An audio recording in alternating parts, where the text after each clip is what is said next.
ಕಮಲ್ ಹಾಸನ್ ವಿರುದ್ಧ ಕರವೇ ಅವರು ಆಕ್ರೋಶವನ್ನು ವ್ಯಕ್ತಪಡಿಸಿದ್ದಾರೆ. ತಮಿಳು ಭಾಷೆಯಿಂದ ಕನ್ನಡದ ಉಗಮವಾಯಿತೆಂಬ ಹೇಳಿಕೆ ನೀಡಿದ ನಟ ಕಮಲ್ ಹಾಸನ್ ವಿರುದ್ಧ ಕರ್ನಾಟಕ ರಕ್ಷಣಾ ವೇದಿಕೆ ತೀವ್ರ ಪ್ರತಿಭಟನೆಯನ್ನು ವ್ಯಕ್ತಪಡಿಸಿದೆ. ತಗ್ ಲೈಫ್ ಸಿನಿಮಾ ಕರ್ನಾಟಕದಲ್ಲಿ ಬಿಡುಗಡೆಯಾಗಬಾರದು ಎಂದು ಒತ್ತಾಯಿಸಿದ ಕರವೇ 7 ಕೋಟಿ ಕನ್ನಡಿಗರ ಬಳಿ ಕ್ಷಮೆಯನ್ನ ಕೇಳಬೇಕೆಂದು ಆಗ್ರಹಿಸಿದೆ.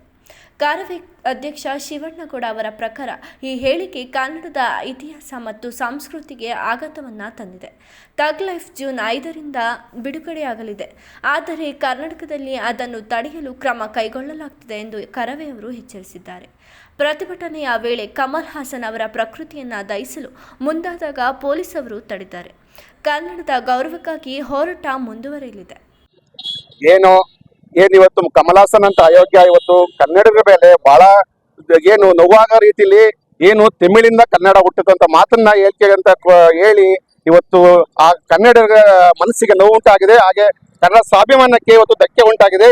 ಯಾಕೆ ಅಂದ್ರೆ ಅವರಿಗೆ ತಮಿಳು ಇತಿಹಾಸನೇ ಗೊತ್ತಿಲ್ಲ. ಅಂಥದ್ರಲ್ಲಿ ಇವರು ಕನ್ನಡದ ಇತಿಹಾಸ ಬಗ್ಗೆ ಕನ್ನಡದ ಬಗ್ಗೆ ಮಾತಾಡಿ ಇವತ್ತು ಕನ್ನಡರಿಗೆ ಇಷ್ಟೊಂದು ಅವಮಾನ ಮಾಡಿರ್ತಕ್ಕಂಥ ವಿಚಾರಕ್ಕೆ ಇವನ್ನ ಯಾವುದೇ ಕಾರಣಕ್ಕೂ ಇವನು ಕನ್ನಡದ ಕ್ಷಮಾಚರಣೆ ಮಾಡ್ಲಿಕ್ಕಾಗಿಲ್ಲ. ಇವನಿಗೆ ಅಯೋಗ್ಯಗೆ ಇವನು ನೆಕ್ಸ್ಟ್ ಬರೋಂತ 5-6 ಸಿನಿಮಾ ರಿಲೀಸ್ ಆಗುತ್ತೆ ತಟ್ ಲೈಫ್ ಸಿನಿಮಾ, ಯಾವುದೇ ಕಾರಣಕ್ಕೂ ತಟ್ ಲೈಫ್ ಸಿನಿಮಾ ರಿಲೀಸ್ ಆಗ್ಲಿಕ್ಕೆ ನಾ ಬಿಡಲ್ಲ. ಏನಾದ್ರೂ ವಾಣಿಜ್ಯ ಮಂಡಳಿ ಏನಾದ್ರೂ ಫಿಲ್ಮ್ ಚೇಂಬರ್ ಆ ಸಿನಿಮಾಕ್ಕೆ ಅವಕಾಶ ಕೊಟ್ಟು ಅಂದ್ರೆ ಯಾವುದೇ ಸಿನಿಮಾ ಥಿಯೇಟರ್ ಅಲ್ಲಿ ಸಿನಿಮಾ ಹಾಕಿದ್ರೆ ನಾವು ದಾಳಿ ಮಾಡ್ತೀವಿ, ನುಗ್ತೀವಿ. ನಾ ಗ್ಯಾರಂಟಿ ಅದಕ್ಕೆ ಮುಂದೆ ಆಗೋ ಅನಾಹುತಗಳಿಗೆ ಅವರೇ ಕಾರಣ ಆಗ್ತಾರೆ. ಇದಕ್ಕೆ ಕರ್ನಾಟಕ ಸರ್ಕಾರವೇ ಇದು ಎಚ್ಚೆತ್ತುಕೊಂಡು ಇದಕ್ಕೆ ಒಂದು ಅಯೋಗ್ಯಗೆ ಒಂದು ಪಾಠ ಕಲಿಸ್ಬೇಕು. ನೆಕ್ಸ್ಟ್ ಮಾಡೋ ಅಂತ ಕನ್ನಡಿಗರಿಗೆ ಯಾರು ಈ ತರ ನೋವು ಆಗ್ಬಾರ್ದು. ಆ ತರ ಮಾಡಿದ್ರಿಗೆ ತಕ್ಕ ಪಾಠ ಆಗ್ಬೇಕು. ಇಲ್ಲ ಅಂದ್ರೆ ಕರ್ನಾಟಕ ರಕ್ಷಣಾ ವೇದಿಕೆ ದೊಡ್ಡ ಹೋರಾಟ ಆಗುತ್ತೆ.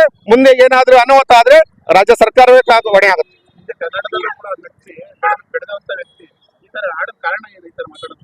ಇದು ಯಾವ ಹುಚ್ಚು ಭಾಷೆ ಅವನಿಗೆ ಹೆಚ್ಚು ಏನು ಗೊತ್ತಿಲ್ಲ. ಅವನಿಗೆ ಏನ್ ಬಂದಾಗಿದೆಯೋ ಏನ್ ಬಂದಿದೆಯೋ ಗೊತ್ತಿಲ್ಲ. ಅವನು ಕನ್ನಡದ ಸಿನಿಮಾ ಮಾಡಿದ್ದಾನೆ, ಎಲ್ಲ ಮಾಡಿದ್ದಾನೆ. ಕನ್ನಡ ನಾಡಲ್ಲಿ ಎಷ್ಟು ಅವನಿಗೆ ಹೆಸರು ಆಗಿದೆ, ಎಷ್ಟೆಲ್ಲ ಆಗಿದ್ವಿ. ಅಂತ ಕನ್ನಡ ನಾಡನ್ನೇ ಇವತ್ತು ಏಕವಚನ ಮಾತಾಡ್ತಾನೆ ಅಂದ್ರೆ ಅವನಿಗೆ ದೊಡ್ಡ ಪಾಠ ಕಲಿಸಲೇಬೇಕಾಗುತ್ತೆ. ಅವನು ಇದು 7 ಕೋಟಿ ಕನ್ನಡಿಗರ ಕ್ಷಮಾಚರಣೆ ಮಾಡಿಲ್ಲ ಅಂದ್ರೆ ನಮಗೆ ಗೊತ್ತಿದೆ ಅವನಿಗೆ ಮಾಡಿಸೋದು. ಮಾಡಿಸ್ತೀವಿ, ಬುದ್ಧಿ ಕಲಿಸ್ತೀವಿ. ಶಿವಣ್ಣಗೌಡರು ತಾಲೂಕು ಅಧ್ಯಕ್ಷರು. ಇದೇ ವೇಳೆ ಇಸಿ ಕರ್ನಾಟಕ ರಕ್ಷಣಾ ವೇದಿಕೆ ತಾಲೂಕು ಉಪಾಧ್ಯಕ್ಷ ತೌಫಿಕ್ ಪಾಷಾ, ರಂಗರಾಜು, ಪ್ರದೀಪ್ ಗೌಡ, ಹರೀಶ್ ಇತರರು ಉಪಸ್ಥಿತರಿದ್ದರು.